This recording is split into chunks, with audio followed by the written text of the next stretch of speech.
When we can say that the depletion of ozone layer and the global warming in the major two environmental crises that we are facing. Now we can talk about our own country, and that is India. So first of all, states of India's environment. India has an abundant natural resources in terms of rich quality of soils, hundreds of rivers and the tributaries, lush green forest, plenty of mineral deposits, etc. Black soil of the Deccan Plateau, Indo-Gangetic plants, plains spread from the all over the area in the up to the Bay of Bengal. India's forest, through unevenly distributed, provide green cover for the majority of the Indian population. Large deposit of iron ore, coal, natural gas found in India, bauxite, copper, chromate, diamond, gold, lead, ignitite, magnesium, zinc, uranium, many different parts, many different metals and minerals are available in our country. However, the developmental activity in India have the resultant pressure on the finite natural resources, beside creating impact on human health and well-being. India's environmental problem pose the dichromy, means concentrate between the two things that are or represented are being entirely different. Poverty is the causing of the environmental degradation through the cutting down of forests for the fuels, overgrazing of animal, population of the water resource for the water resources, or encroachment into the forest land. Next is affluence in the living standard of the causing environmental degradation, because with affluence of the demand for the goods and services increasing. So these are the main causes that for Indian problems. Now we can discuss about the some challenges of the Indian environment. First is air pollution, water contamination, soil erosion, deforestation, wildlife extinction are some of the most pressing environment concern of India. So first of all, we will discuss about them about the point wise. Land degradation. Land degradation refers to the decline of the overall quality of the soil, water or vegetation condition commonly caused by the human activities. It occurs through the natural and man-made process of the wind erosion, water erosion, and the water logging. In India, India's land suffers from the different type of degradation, mainly because of unsustainable use of an inappropriate management practice. Such kind of degradation leads to the loss of invaluable nutrients and the lower food grain production.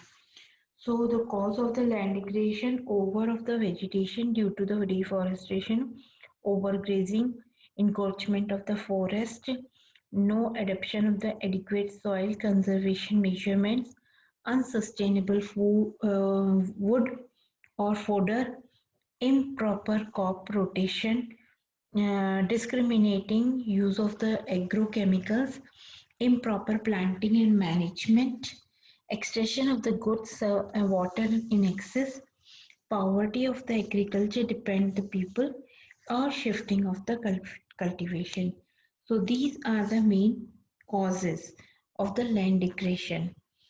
So they have to be make the degradation of the forest and deforestation. Deforestation involves the permanent destruction of the indigenous forest and the woodland. It refers to cutting and clearing the removal the forests of rain wherever the land is after converted to the non-forestic use.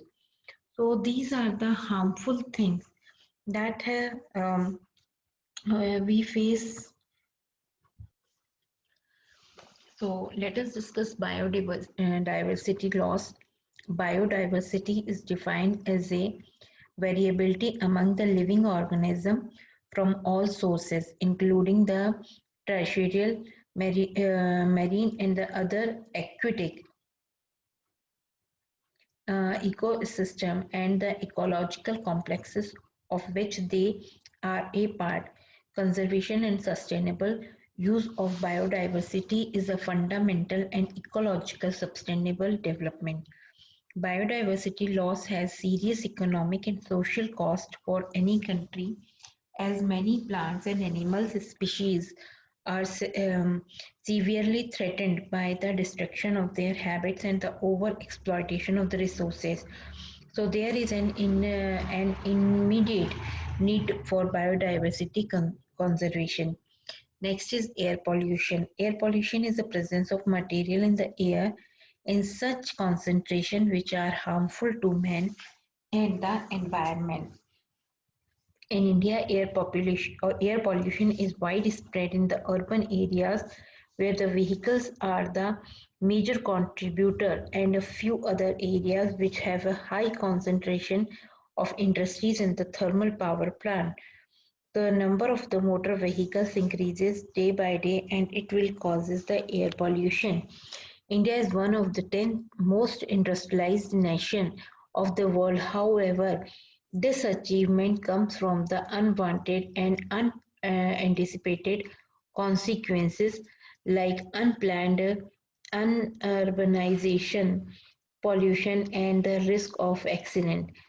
The CPCB, Central Pollution Control Board, has um, indefinite 17 category of industries to signify the pollution. Now we can discuss about the management of the fresh water and the solid waste management. So, population, in order to address the water and air pollution in India, the government set up the Central Pollution Control Board in 1974. This followed the states establishing their own state level board to address the environmental concerns. So the main function of the pollution control board is to navigate the correct and disseminate function information relating to water. The board provides technical assistance to government to promoting the cleanliness of the streams and well in preservation. These boards are also carry out the sponsor investigation and the research relating to the problem of water. So, as they assist to the air quality through the regulation of the industries. So, the various measures adopted by the Ministry of Environment and the Central and the State Pollution Control Board may not yield aware reward unless to be consciously adopted the path for sustainable development.